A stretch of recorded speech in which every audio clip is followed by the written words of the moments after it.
Welcome back to the PFC Podcast. The views and opinions you are about to hear are the speakers and do not necessarily reflect those of anyone else. Now on to the podcast. Welcome back to the PFC Podcast. This is Dennis, and today I am with JR. How are you doing today? Yeah, I'm good, Dennis. Thanks so much for having me here. I really appreciate you coming on because as part of your job, you work on the border, and I know nothing about the border. So if you wouldn't mind just doing a quick introduction of yourself. Sure. So I'm Dr. J.R. Pickett. I'm the Chief Deputy Medical Director for the City of Austin, Texas. So that encompasses Austin Travis County EMS, Austin Fire Department, Austin Police Department, and we also support some other law enforcement agencies in Texas. And my principal job is clinical operations and special operations. I'm also the Tactical EMS Chair for the National Tactical Officers Association. Nice. So just the area that you're working in, I want to say you had mentioned it was West Texas. Is that correct? So yeah, Southwest Texas, just along the border, some of the desert regions. So the areas that we're covering as we're supporting this federal mission is it's extremely rural, very remote areas. So it's not like San Diego or Ciudad Juarez, where it's a big city butting right up against the border. These are areas that are dry, extremely rugged terrain. Our vertical distances, you're looking sometimes 400 feet with some of that the canyons out there. And this is an area that it's absolutely beautiful country if you love being outdoors and love the desert and what you can see out there, but it's a long way from really anything. What we find is that most of the area that we cover, the border between U.S. and Mexico, is about a 2-day walk from that border to any kind of paved road. And then from that point there, of course, on the medical side, my interest is that it's about 2 hours to a critical access hospital. It's about 4 hours by ground to a level 1 trauma center or a burn center. So you definitely have that tyranny of distance helping you sharpen your skills there. But very large areas, the people, the patient population, I imagine, are more immigrants and less your adventure tourism. Very much. There's a fair number of migrants making their way through there. This is an extremely sparsely populated area, and I suppose that's what makes it attractive as a route to come across the border.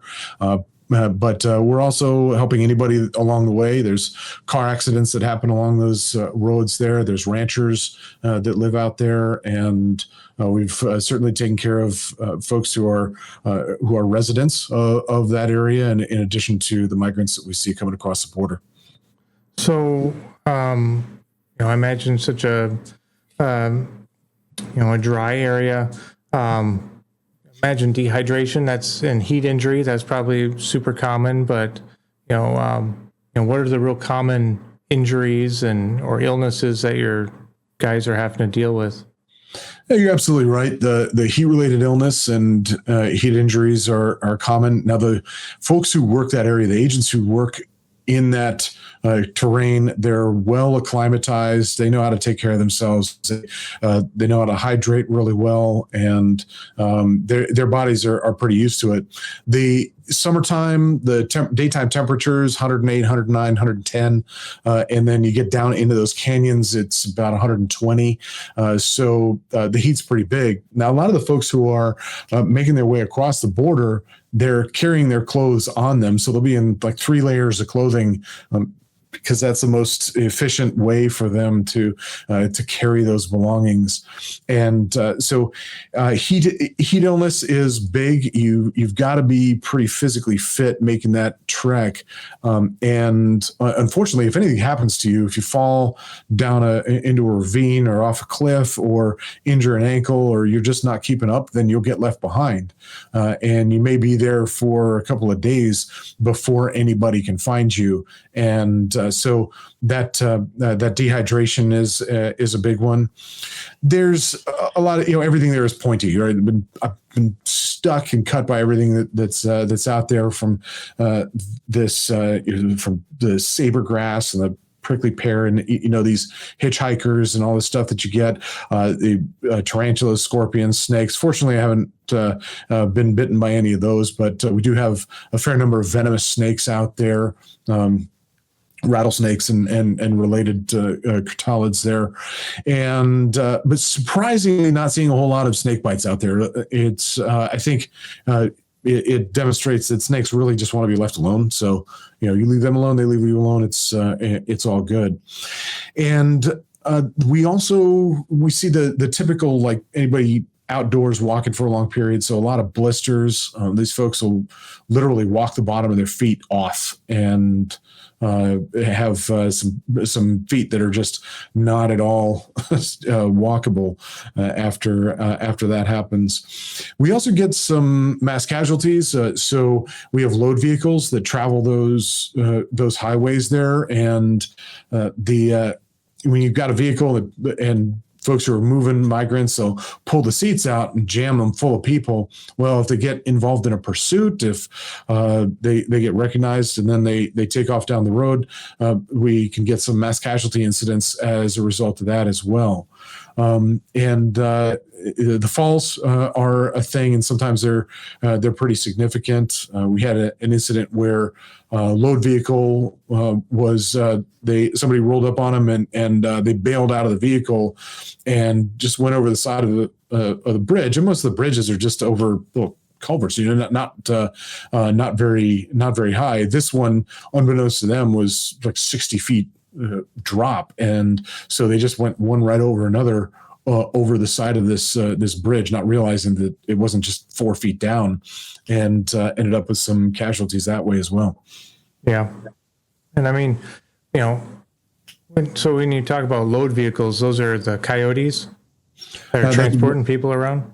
That's exactly right. So they have an agreement with somebody that'll come pick them up along the roadway, and they'll meet them there and then transport them to wherever it is that they happen to be heading. A lot of the folks are itinerant workers, so they're coming for work, they're making money, and then they're heading back down south. But a lot of them are trying to make a permanent home, so they're fleeing countries that have a much more oppressive situation that they're in, much worse economic conditions, and they're trying to make that permanent change and come here, sort of restart their life. So the vehicles will come pick them up, and it's all different manner of vehicle that you could imagine, trucks and cars that will pick folks up. And then if they get recognized, a lot of times they'll take off. It'll end up in a pursuit, and they'll get to a point where they can all bail out, and then they run off into the terrain, and then it's a foot chase in the terrain from there. So, obviously you're in the city or you're on the highway or something like that. An injury happens, an accident happens, you call 911. These migrants coming across are probably not calling 911 and giving you a 10-digit grid of where they are. So how do you even find these people? So we do have a fair number of folks that give up, that they come to the road and they're like, hey, I'm done with this trek, or their vehicle didn't pick them up or whatever, or they're hurt, and they'll tell us, hey, there's somebody that's hurt back here, and so they'll get attention, and then we'll go looking for them, and a lot of the routes are reused, and so there's places that we know to look for folks along that route, and depending on how they're observed, and knowing that there's a certain number in a party, and then we see that party again, it's like, okay, there's not as many people in that party, so what happened to these others that were in that? But a lot of it is just, they're that way. And they have compassion for their friends too, where somebody falls down and gets hurt, then they'll try to flag somebody down on the roadway, and then they'll get the attention of law enforcement, border protection, DPS somebody, and then a rescue then starts. So, the rescue starts, you go out, you head out, go south, right? What kind of gear are your guys, what kind of mission are you guys preparing for? Because you have literally no idea what's happened. Yeah, it's we know we're going to be on foot a lot, so a lot of the terrain is impassable even with an ATV, and we do use the ATVs quite a bit to get around. But you're going to have the potential concern for heat illness. You're bringing a lot of water with you, bringing ice sheets in a cooler as well, and as well as your medical gear, but then your own survival stuff. Do I have some extra food with me that I can nosh on? Do I have some means of signaling? And also the communications. So your cell signal is not always the best in a lot of places out there. So having a means of satellite communication is important as well. And you're dressed for the weather for sure. And I've deployed to the Middle East several times, but this was the first time that I really made good use of a scarf and realized oh wow, okay, these guys are onto something. It's, keeping the sun off of you. You've got to maintain a lot of situational awareness. There's about the terrain, because a lot of it is you've got scree and shale that you can step onto, and then it gives way, and then you're headed down into a canyon. If a storm comes through there, flash flooding can be a real problem in the bottom of those canyons. So you have to maintain some awareness of that bit of the terrain, so you don't get swept off. And it's basically, we're out to look for people and to look for them, find them, roll them up, and then go process them for whether it's not they're seeking asylum or they're going to be returned to their countries of origin. And that's certainly beyond anything that we have anything to do with. We just grab folks who want to make sure that we're safe, they're safe, and of course rescue those who need it. Right. So maybe I imagine people that are injured want to be helped, but they're generally, I would imagine, amongst people who do not want to be helped and do not want to be found. Do you guys also have to provide your own physical protection? Yeah, you have to provide for your own security. Certainly when you run into a group of folks that have a vested interest in not being arrested and not being taken off, then they may have some ideas about how they might resolve that situation that's not in your favor.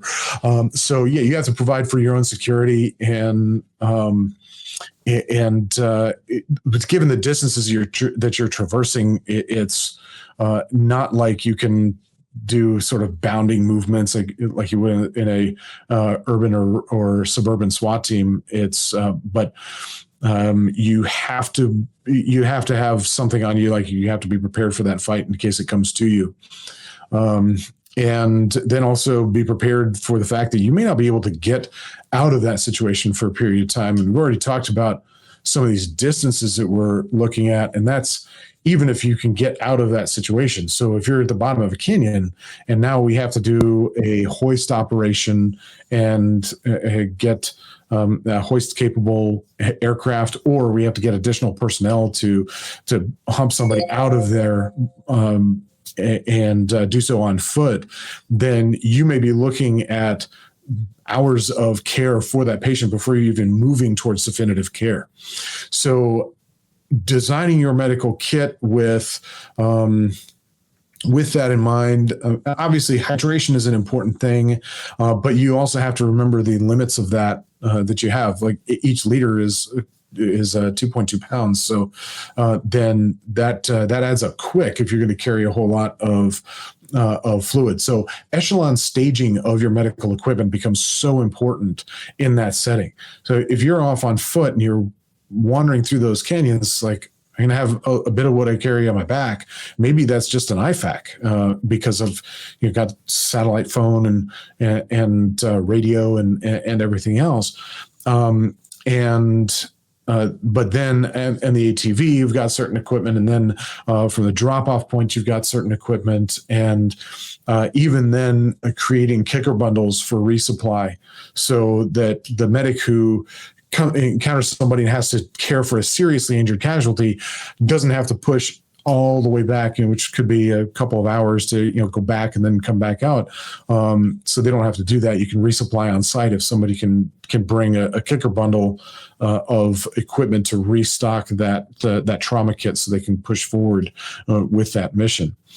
Now, trauma resuscitation is big. Of course, you're a big advocate for blood, as are we. We're big advocates for whole blood. And in my EMS system in Austin, we do carry blood on a couple of our district command vehicles, a few of our district command vehicles. And out there, it becomes even more important because you're looking at that prolonged care. So we have a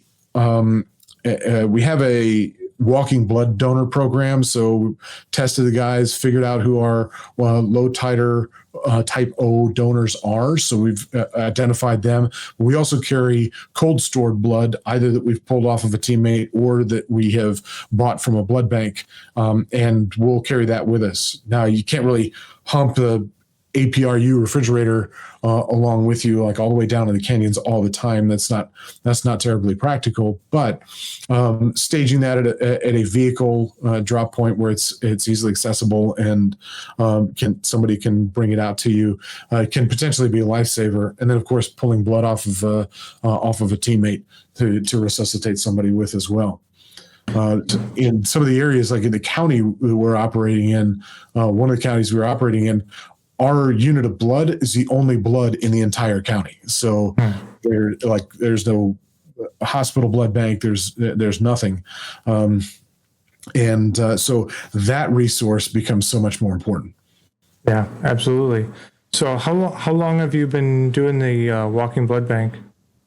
So we've had this for a couple of years now, and we published an article in Transfusion Journal, and we saw the need for it. The work that I do with some of the law enforcement agencies around Texas, we end up in very rural areas like this where definitive medical help is very far away, and even the EMS system in that county may be minimal. So we said this is something that, of course, the Rangers and other special operations units have proven the immense value and feasibility of it. And we took that and we stole it and went to the blood bank and said, look, we want to do this thing. And I'll tell you what, I'll trade you. I'll bring all my dudes in to donate a unit of blood, and then you'll do all the testing. And so, hey, there we are. You get something, we get something. It's great. But actually, the blood bank was great to work with us. We ended up not having to barter really so much for that. They did the titering and typing and infectious disease testing and so forth, and we're able to identify our walk-in donors. We have implemented it in that we have pulled units off of guys for operations, and then when everything was okay, we went ahead and put their blood back into them. We have not yet used that blood from a teammate to a casualty. Okay. Well, that's good.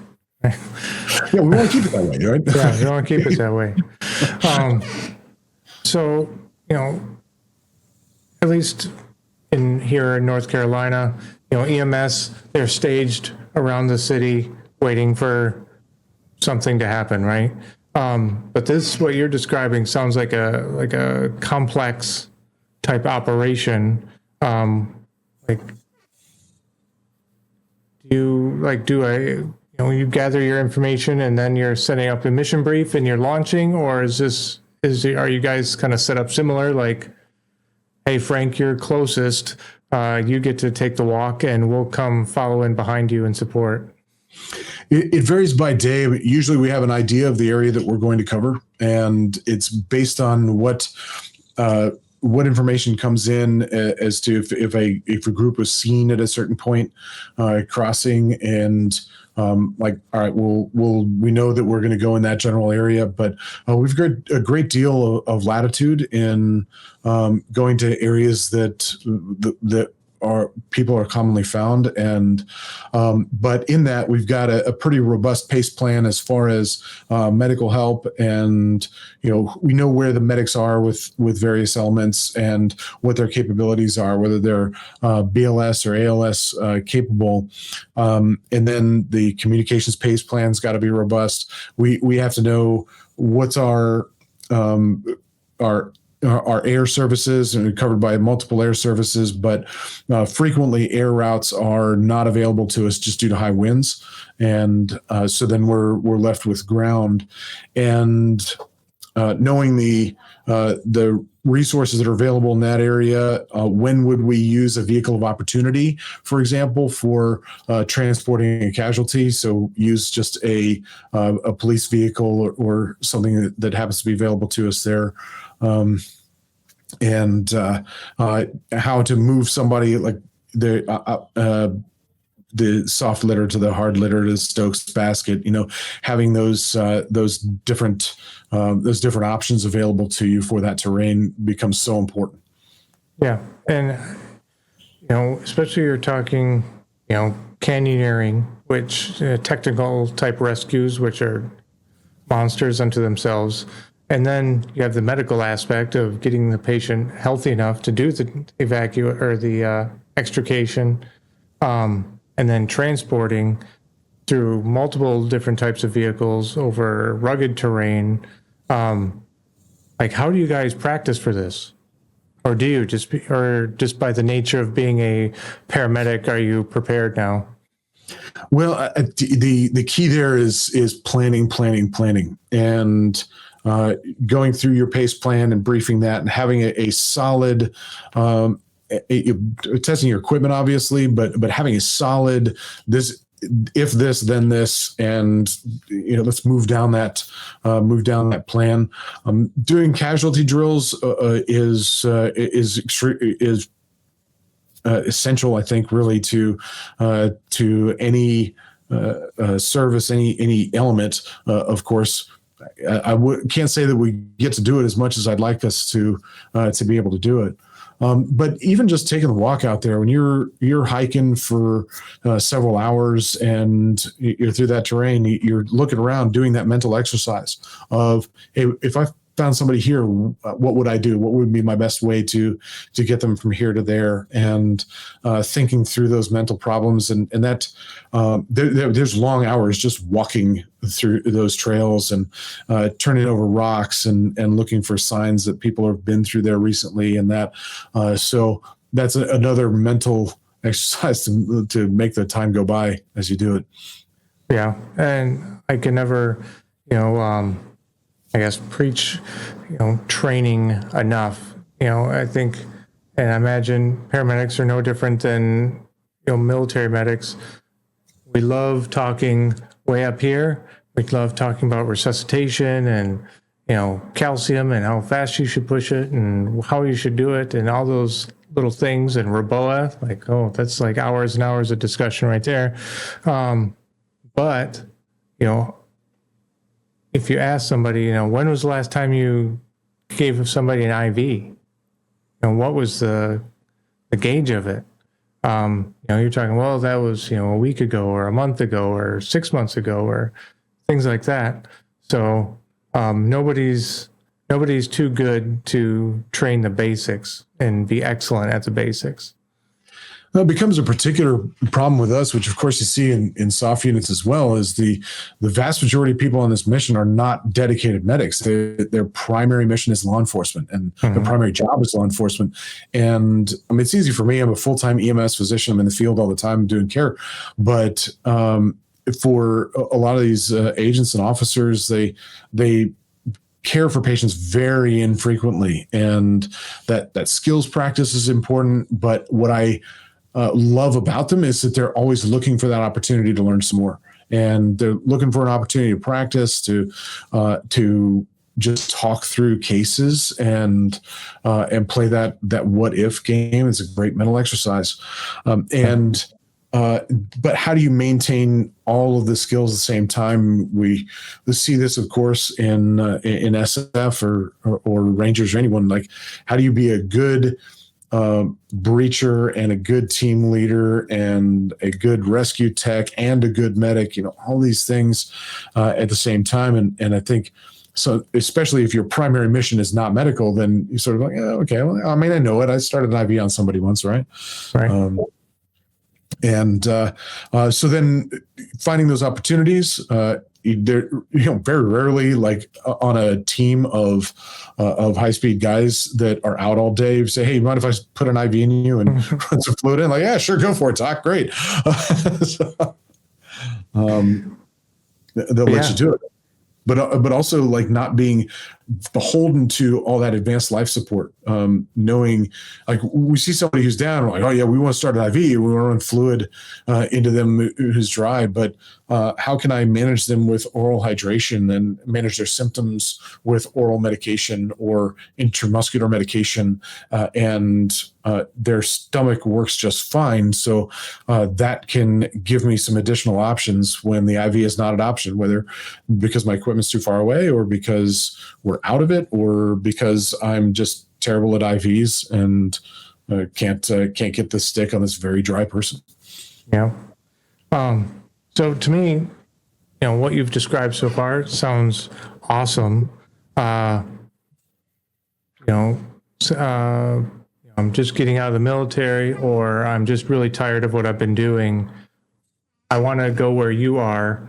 How do I, other than just showing up in Southeast Texas or Southwest Texas and just physically looking for you, how do I get involved? How do I get myself on the right path?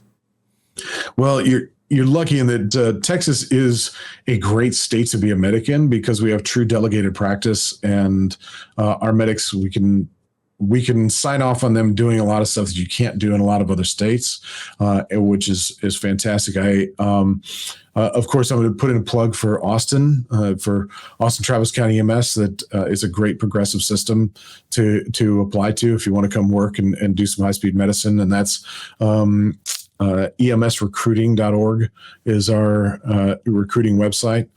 So I definitely want to put that in, but also if you reach out as well. You can reach out to our office, the Office of the Chief Medical Officer in Austin, and contact us if that's the kind of thing that you're really interested in doing. I'm happy to put you in touch with some folks here. It's a fantastic mission, and it translates so well for those with military experience, deployment experience, that knowledge of planning and the issues that you run into in that rural environment. I think you'd definitely find some great places to work out here. Perfect.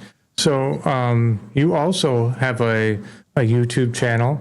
So what is it, and what kind of things do you cover? So it is. It's very easy to remember. It's the Austin Travis County EMS System Office of the Medical Director official podcast.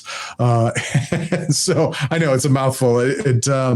But if you look up Austin EMS and Austin Travis County EMS or OMD, which is the Office of the Medical Director, you can find us there. My audio podcast, we cover all sorts of EMS related topics, from flight medicine to seizures to pediatrics to everything. Our video format we've just recently gotten into, and I've got some great stuff on there about push dose pressors, about handling snake bites, and please visit us. You can see us on Twitter at ATC EMS OMD, and Facebook as well. So if there was anything else that you'd like us to know about the mission you guys are doing, how prolonged field care works into that, what do you really want people to know? Like, what's the secret sauce there? Man, I wish I could be fit and be acclimatized and don't be dumb. That's probably the best thing I'd say if you're walking out in that setting. No, it really comes down to planning, and it comes down to it's just several layers deep of what happens if we're out here for a long time. What happens if we are if my equipment falls down the canyon? What's my next option? And how can I leverage these different resources that I have available to me? How can I train my law enforcement partners? Maybe they're not primarily medics, but I can train them to be a really great part of that team. And how can I train them to take care of me? That when I go down from heat injury, I'm going to be an old ass dude, and so how do I leverage all of these sparse resources and do so where we can? What's the best way to put it? Like that everything works together. So it's not just one medic. You got one medic that gets one bad casualty. That medic, it gets super busy immediately, and you have to have some backup. You've got to have your operators, your meat eaters, if you will, to be able to back you up in the management of that casualty and be force multipliers when it comes to leveraging those resources for you. Yeah, absolutely. Medicine is a team sport.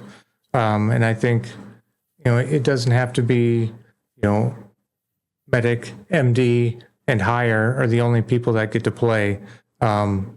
Anybody can do basic things as long as they're trained how to do it and taught how to do it. And that medic can be the medical oversight for the small operation going on. Even if it's a simple thing like, I imagine TECC, those are very basic things. Hemorrhage control. Make sure you can breathe. Those are things that are very basic. That medic can be the medical oversight to ensure those basic things are happening so that they can now focus either on the more serious patient or use that extra brain power that they have to think about the up and out for this patient and how can they improve care.